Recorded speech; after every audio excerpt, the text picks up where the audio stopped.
Olá, seja muito bem-vindo ao retorno do podcast Pode Defender, o podcast aqui da Defensoria Pública do Amazonas, e a gente vai trazer um tema para vocês hoje que tem muita gente buscando, porque muita gente quer entrar também, fazer parte aqui da Defensoria Pública do Amazonas. Vamos falar de concurso público e a gente trouxe aqui defensores que passaram em vários concursos, hoje exercem a função, estão no cargo há bastante tempo e podem dar muitas dicas para quem está tentando entrar nessa carreira. Sejam todos muito bem-vindos. Vou começar apresentando então o doutor Fernando Mestrinho. Ele é professor também de Direito. Temos aqui também a doutora Larissa Vianês, que também é defensora pública, atua mais com direito penal, não é isso? Eu era da parte criminal e agora eu estou em registros públicos. Exatamente. Temos também aqui o doutor Miguel Martins, que é uma referência, já que passou em vários concursos, já 5 concursos, atua no interior do estado. Sejam todos muito bem-vindos. Muito obrigado. Primeiro, antes de a gente começar a entrar no concurso público, que vai acontecer agora em breve, né? Todo mundo esperando. Quero saber um pouco da experiência de vocês. Vamos começar com o doutor Fernando para contar um pouquinho como é que se preparou e quantos concursos você passou? Você passou em vários também, né? Passei de defensoria em 4 concursos de defensoria. Passei no Amazonas, Sergipe, Roraima e Rondônia. Foi uma fase de bastante dedicação e dei sorte, né, de terem vários concursos abertos. E aí acabei conseguindo muitas reprovações e algumas aprovações. A senhora também chegou a passar em vários, inclusive para outras carreiras também, né? Sim. Eu também foram 4 de defensoria pública. Cheguei a passar no da PGE em 2010, se eu não me engano, só que não dentro das vagas. E vários outros reprovados e fora das vagas também. Doutor Miguel também passou em vários, né? E teve que escolher, inclusive, qual que ia fazer.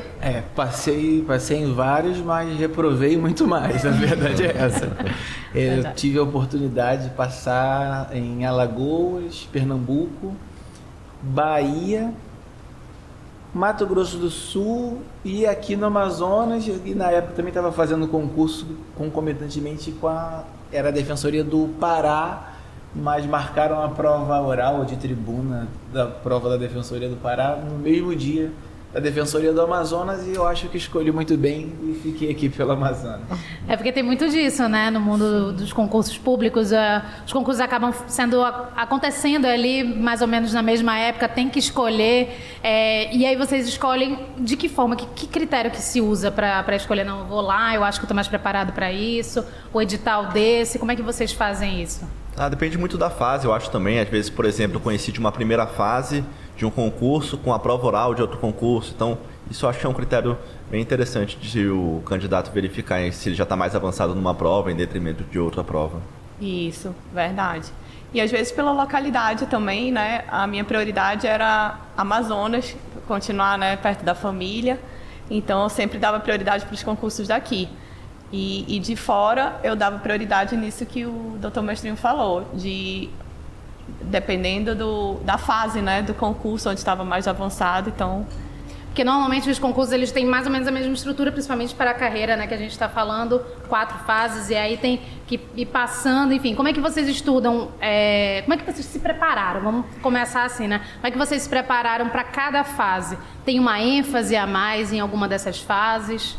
Eu acho que existe uma regra geral, principalmente quando se trata de primeira fase, que as pessoas costumam focar na parte mais objetiva, né? Porque a prova é objetiva, então é a letra da lei, é fazer questões de concursos anteriores, a jurisprudência que é mais sólida nos tribunais superiores, normalmente busca-se uma base, até porque é um momento que a maioria das pessoas que estão participando do concurso, elas vão sair para ficar um grupo menor, que em média na segunda fase vão ficar de 200 a 300 pessoas. No caso aqui do Amazonas eram 180 pelo menos no último concurso. Então é um momento de preparação que você tem que ter bastante atenção a detalhes da lei, atenção àquelas pegadinhas que vêm, que uma questão parece muito com a outra, e às vezes a repetição de questões, fazer questões várias vezes, fazer questões que sejam da mesma banca ou de defensores que elaborem também para aquela banca, isso traz alguma facilitação, principalmente para a primeira fase. E normalmente as pessoas se preparam por carreira, né? A senhora tentou em outras carreiras, enfim, mas eles têm mais ou menos a mesma estrutura. Mas a banca, como ele estava dizendo, também define muita coisa. Então, assim, não basta estudar para aquela carreira, estudar a banca. Aqui no Amazonas, a banca já foi definida, né? A gente vai ser a Fundação Carlos Chagas. Então, tem uma especificidade. Vocês conhecem essa banca? O que dá para dizer para o concurseiro que está tentando entrar na Defensoria Pública do Amazonas a respeito disso? Foi a banca do nosso concurso também, foi a banca do concurso do Miguel. Então, essa pergunta é muito importante porque eu lembro que quando eu me preparava, eu gostava muito de ler o depoimento de pessoas que tinham sido aprovadas na carreira que eu buscava, que era a Defensoria Pública. E eu lembro de muitos falando, olha, não tem uma fórmula mágica, não tem uma receita pronta. E eu ficava muito revoltado com isso. Eu falava, mas como assim o cara não quer abrir o jogo? Tem que ter. Não vai explicar. Mas depois eu fui percebendo com o tempo que é muito isso que o Miguel falou, que não existe um caminho específico a ser seguido de forma tão detalhada. Mas existem algumas orientações gerais que, querendo ou não, qualquer, digamos, estratégia, qualquer plano de estudo para concurso vai ter que necessariamente ter essas ferramentas. E uma delas que o Miguel falou, que eu acho que é muito importante, é fazer questões. Você treinar, você fazer muitas questões. Eu falo para os meus alunos que, por exemplo, eu dou muita aula de direito penal. O Código Penal, ele tem um pouco mais de 300 artigos. E isso já há muito tempo. Então, assim, já houve vários concursos públicos. Falta perguntar alguma coisa de direito penal que já não tenha sido perguntada antes. Então, claro que, eventualmente, tem uma mudança legislativa, um novo entendimento jurisprudencial.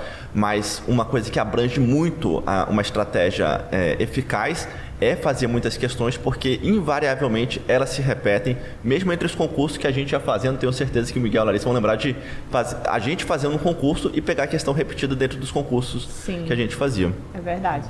Na nossa época, né? Não sei como é hoje, não faz tanto tempo. Não, a gente vai falar, não faz. Mais ou menos, né? Foi 2013. Eu lembro, assim, que tinha uma diferença, assim, na FCC, a gente tinha a ideia que era mais objetivo, né? Era mais letra de lei, tinha jurisprudência, mas era algo mais objetivo. Aí a CESP já era algo mais jurisprudencial mesmo, né? Já mais, não sei como é que está hoje em dia. Mas eu gostava muito de ler sempre pelos mesmos livros. Eu gostava de repetir, livros não tão extensos, mas que eu achava didáticos e que eu pudesse repetir várias vezes. Eu gostava de circular as palavras-chave, de escrever do lado as palavras-chave. Então, assim, na hora perto da prova, querendo revisar, eu folheava o livro, via aquelas palavras-chave, parece que o assunto já vinha mais ou menos brotando na cabeça e eu me sentia segura, não, acho que dava. E isso é uma dica, e são dicas valiosas, porque, para quem está assistindo a gente, a doutora Larissa passou em primeiro lugar no concurso dela, o doutor Miguel também passou em primeiro lugar no concurso dele. Então, assim, vocês tem muita dificuldade também, mesmo para quem passa no primeiro lugar, não foi uma tarefa super simples. Nem um pouco. Eu acordava, 7 horas da manhã, parecia um zumbi, eu estudava até 10 horas da noite, só parava para comer, parecia que não tinha... Era abdicação direto, renunciando, o pessoal viajando. A gente estava conversando um pouco antes, eu queria que vocês contassem para a nossa audiência um pouco da preparação de vocês, né? O doutor disse já no início agora que, foi aprovado em muitos, mas reprovou em muitos mais. E isso é importante também do concurseiro entender que não é de primeira, que não, às vezes não é de segunda, nem terceira, vai ter que tentar várias vezes. Como é que foi isso para vocês? Primeiro, eu terminei a faculdade, eu não tinha ainda certeza exatamente de qual carreira que eu iria seguir. E aí eu tive a oportunidade de passar num concurso para técnico e vinha trabalhando muito durante a faculdade. Eu vou tirar um tempinho que eu vou descansar na época que eu pensei, né? E aí eu fiquei aproximadamente 1 ano e meio a 2 anos após a faculdade, vamos dizer assim, entre aspas, só trabalhando, né? E aí então realmente descobri que era a Defensoria Pública que me interessava e comecei a olhar e analisar tanto os editais, mas também a começar a prestar atenção na carreira. Aí só para abrir um parênteses, fugir só um pouquinho, principalmente quando a gente fala de preparação para a Defensoria Pública, me parece muito importante entender a missão da Defensoria Pública, entender o papel do defensor público e entender também que isso vai se refletir no momento da seleção para defensor público. Até porque guia um pouco das perguntas, as matérias são um pouco diferentes, né? Sim. Até o nosso defensor geral, quando nos recebeu, na época ele não era defensor geral, ele era diretor da escola, mas falando sobre isso, a intenção de selecionar pessoas que tenham um perfil para a Defensoria Pública. Obviamente, nem sempre você vai conseguir acertar 100%, né, nisso. Mas o concurseiro atento, ele precisa saber, ele precisa olhar qual o caminho que a instituição ela percorre, o que a instituição faz, quais são as principais atribuições, o que às vezes a Defensoria Pública do Amazonas, às vezes mais especificamente, ela está fazendo, quais frentes que ela está enfrentando, saber que, por exemplo, uma banca como a FCC, que fez o concurso, tanto da doutora Larissa quanto do Fernando Mestrinho e o meu, é formada por defensores públicos, então você tem que tentar pensar, entrar um pouco na cabeça. E sendo mais específico aqui, tem que estudar muito direitos humanos, tem que estudar bastante direitos da criança e do adolescente, o que mais? Exatamente. Mas todas essas matérias, por exemplo, direitos humanos não cai tanto em outras carreiras, mas agora na magistratura, por exemplo, acho que já é obrigatório. Criança e adolescente, mas existe um viés de atuação da Defensoria Pública na área da criança e do adolescente. Direito civil cai em todos os concursos. Na Defensoria Pública, por exemplo, o que é muito forte? Direito de família. Sim. A demanda de família é muito grande, então é importante para o concurseiro ele estar atento a isso. Mas eu acho que abriu um parênteses muito grande. Na verdade, eu ia também comentar um pouco sobre isso, para vocês darem essas orientações, assim, o que vocês acham que se pede mais, né, para a Defensoria, principalmente na Defensoria do Amazonas. Então, queria até um pouco mais de exemplos, se vocês tiverem, para guiar mesmo o concurseiro nesse momento. Porque muitas vezes, por exemplo, vai vir uma pergunta na prova objetiva ainda, que vai trazer um enunciado, e não é exatamente ele que é a resposta a qual é a jurisprudência majoritária ali, ou o que é exatamente o que a lei diz. Ele vai perguntar, você como defensor ou defensora, diante dessa situação, qual seria a melhor alternativa? Tá? Por isso eu entendo assim, a importância de conhecer a instituição, a missão da instituição, e a missão do defensor público, principalmente numa banca como, por exemplo, a FCC, que costuma ter defensores públicos que a elaboram. Mas isso que o Miguel falou é muito importante, de ter o candidato ter essa perspectiva da Defensoria Pública bem enraizada nele, porque isso vai ser importante na seleção, nesse momento do concurso, e principalmente para a vida dele depois. Se a pessoa vem prestar um concurso público de defensoria apenas pendurando os seus sonhos de consumo num contra-cheque, a pessoa assim, pode até ser aprovada, mas vai ter uma vida muito infeliz, porque na Defensoria Pública, principalmente nos primeiros anos no interior, a gente trabalha muito. Então, acho que uma coisa que ajuda a gente a sobreviver nesses anos iniciais, que são os mais desafiadores, é essa vocação, essa vontade de ajudar o próximo. É o propósito, né? Ter esse propósito bem fincado, bem firme na nossa vida, vai ser fundamental para superar esses momentos iniciais de dificuldade na carreira. E vocês já tinham isso, assim, muito bem definido, assim? Como é que foi esse processo para escolher? Não, é a Defensoria Pública mesmo que eu vou seguir, é o concurso de defensor público. Eu depois que eu tive contato na faculdade com um professor que era defensor público, que é defensor público federal, eu sempre quis defensoria. Então, acho que é uma vida literalmente dedicada à Defensoria Pública. Eu posso dizer que depois que eu fui aprovado no concurso, depois que eu tomei posse, eu dedico uma boa parte do meu tempo ainda à defensoria, sabendo que é uma realidade de muito trabalho, a estrutura é inferior à que o Ministério Público pode oferecer ao Judiciário, mas o que faz a diferença na vida do defensor, da defensora, é esse comprometimento, essa vocação que a Defensoria Pública, principalmente a Defensoria do Estado do Amazonas, ela quer isso do defensor e da defensora, ela quer pessoas engajadas, ela quer contar com defensores que estão prontos, preparados, com vontade de promover a transformação social através do seu ofício. É verdade, é verdade. Eu, em relação à escolha da Defensoria Pública, ele relatou que teve um professor defensor público, né? Eu tive um professor promotor, mas eu digo que ele tinha um coração de defensor, que é o Nasser, né? Ele foi meu primo e meu mestre e, assim, a pessoa que foi minha inspiração, né? E aí eu sempre fui muito para a área penal, né? Em função disso, e só que ele era muito assim a favor do réu, né, mostrando muito a questão da gente olhar para o réu, né, com outros olhos, e então eu digo que no fundo ele era defensor, e isso me chamou a atenção e eu passei a gostar muito da área penal. E aí quando eu saí da faculdade, cheguei a passar no concurso para agente técnico lá do Ministério Público, mas eu sempre tinha vontade de estar do outro lado. Como foi importante essa Mas foi importante que eu vi como o outro lado funciona. E aí viu que não queria aquilo lá, né? Foi legal por isso. Não, gente, somos também a favor do Ministério Público aqui. Sim. Mas são carreiras muito diferentes, de fato, né? A gente tem um viés, como o doutor Miguel estava dizendo, foi o que o Miguel totalmente falou. diferente, né? Porque, como ele disse, tem a jurisprudência majoritária, tem várias linhas, né? Vários entendimentos jurisprudenciais, mas é claro que a banca examinadora vai querer que você dê o entendimento melhor para a Defensoria Pública, né? Então... E falando em direito penal, né?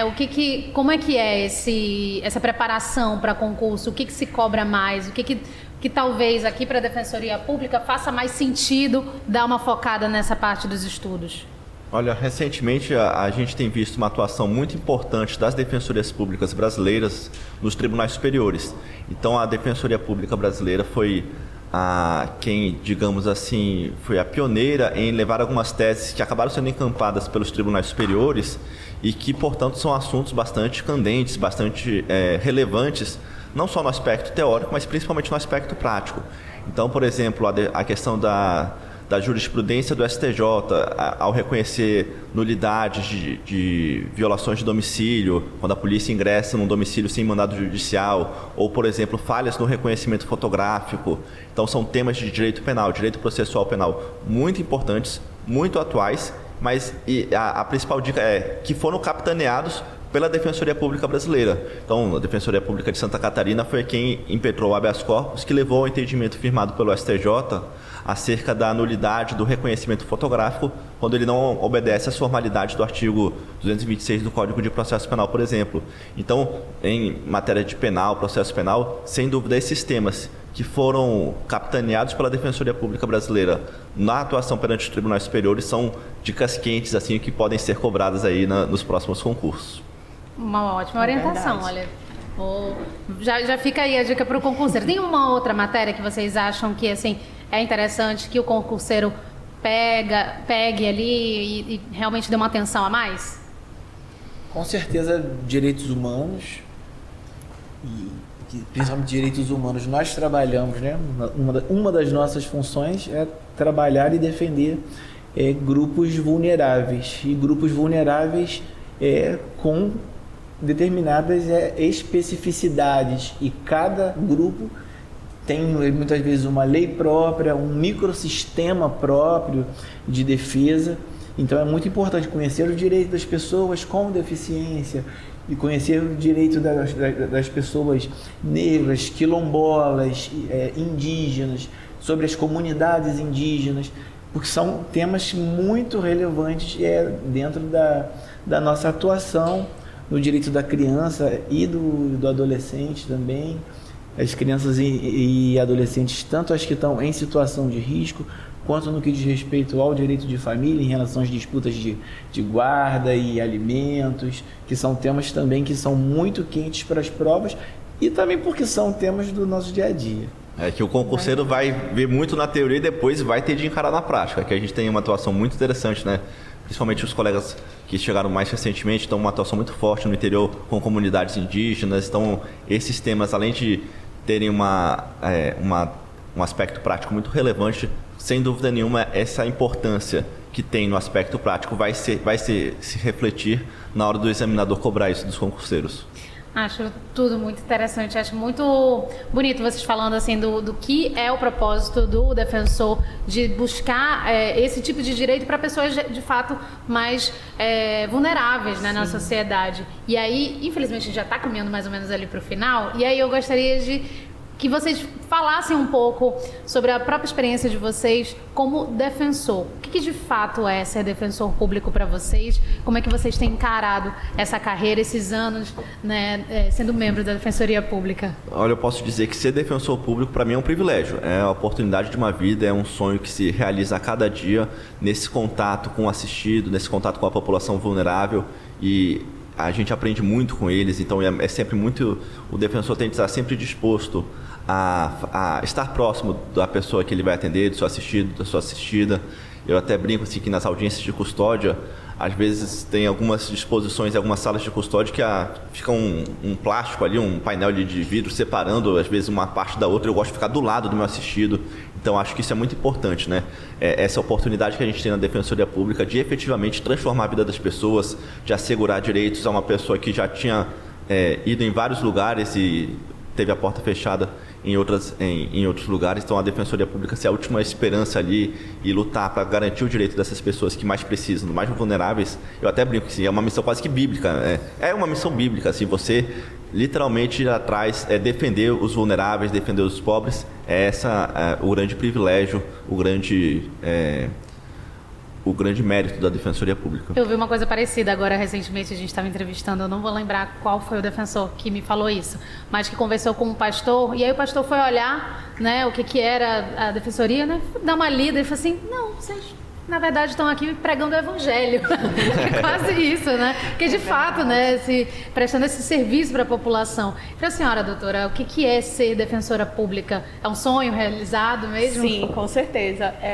O mestrinho falou que exatamente eu queria falar que não né, transcende a profissão, né? É uma missão de vida mesmo, né? Porque você poder trabalhar, ganhar o seu dinheiro ajudando, né, a pessoa carente, a pessoa que está, parece que sem esperança, né? Sem ver uma luz e você poder dar uma oportunidade de falar pela pessoa e buscar os direitos pela pessoa que está ali naquela situação e ser uma luz assim de esperança para aquela pessoa é mesmo uma missão de vida muito gratificante que foge da questão profissional, assim. Então é realmente um sonho, assim, porque você não só vê ali no processo, mas você conhece a pessoa, você acaba às vezes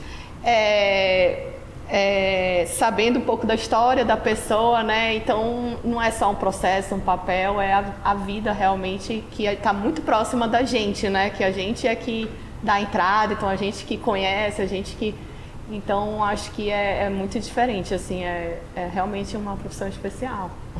E o senhor, doutor Miguel, realizou o seu sonho, que é ser defensor público? A missão era o que o senhor pensava? Isso e muito mais. Ele realizou aqui isso e muito mais.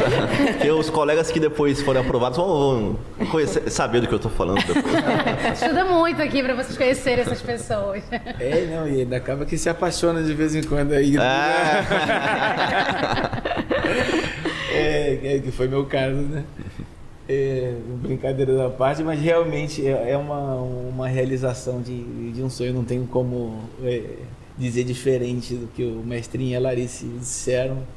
É a realização de um sonho, é uma instituição que tem uma missão que é muito nobre e muitas vezes a gente vê que com tão pouco, às vezes com a nossa mera presença, nossa boa vontade e a disposição, a gente consegue transformar vidas de pessoas, mudar realidades, e não por nossa força, porque somos super-heróis e super-heroínas, mas porque conhecemos alguns instrumentos que são capazes de mudar realidades, desde um simples registro de nascimento. Às vezes a gente, agora a doutora Laís está trabalhando nessa área de registro, às vezes uma pessoa que conta com 70, 80 anos de idade, e ela não tinha o seu registro de nascimento, direitos negados, pessoas presas sem sequer que se saiba que elas estavam presas, coisas que muitas das vezes passariam batidas pela sociedade, e essas pessoas deixariam de acessar esses direitos, mas com a presença da Defensoria Pública isso se faz possível. Então é uma alegria, uma satisfação. Não trocaria ser defensor público por qualquer outra profissão.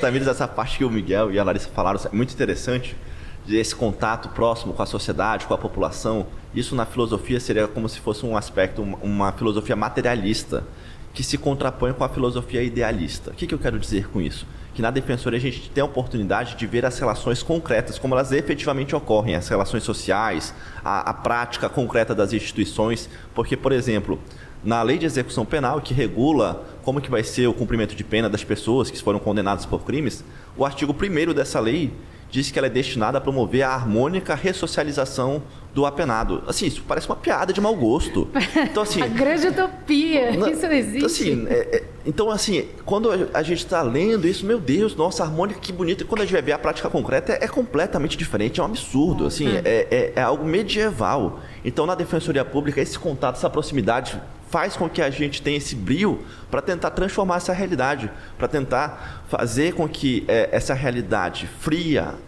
abstrata, idealista, se transforme em materialmente algo concreto que concretize os direitos dos nossos assistidos. Então, esse aspecto que eu acho que é importante a gente destacar também para os nossos ouvintes, até para dar um ânimo aí, um gás na hora de eles estudarem, sabendo que eles vão conseguir efetivamente fazer a transformação social. Espero que eles estejam assistindo esse podcast enquanto almoçam na mesa de estudo deles, sim, com a marmitinha bem aqui assim, bem assim, né? O concorrente está lá, porque o concorrente, uma hora dessa, tá estudando. Essa brincadeira, não é verdade? Gente, eu queria primeiro agradecer a presença de todos vocês aqui. E, assim, só para finalizar aqui, uma coisa muito importante que eu acho que ficou aqui dessa conversa, é que esse momento em que muita gente está passando, que muita gente está agora, de estudo, é um momento primordial, porque as pessoas elas não estão se preparando para passar no concurso público, elas estão se preparando para exercer uma função que é essencial para a justiça, que é uma função nobre, é uma função que precisa existir na sociedade para que as pessoas, de fato, tenham acesso a direitos, pessoas que não teriam acesso a direitos. Então, gente, primeiro, parabéns por vocês terem passado, por vocês serem defensores, e muito obrigada por terem participado. Imagina, obrigado. Obrigado. Você que agradece. E a gente fica por aqui. E antes eu queria também me voltar para você e dizer que, olha, nas nossas redes sociais, no nosso site, tem todas as informações. A gente vai colocar várias informações a respeito desse concurso público, porque esse ano é um ano também muito especial para a Defensoria Pública. É um ano de 35 anos da instituição. Então, esse concurso público é uma espécie de presente, né, também. A gente está dando também um presente para que vocês possam também fazer parte dessa instituição que é muito importante. Então, muito obrigada por assistir a gente até aqui e até a próxima. Tchau, tchau.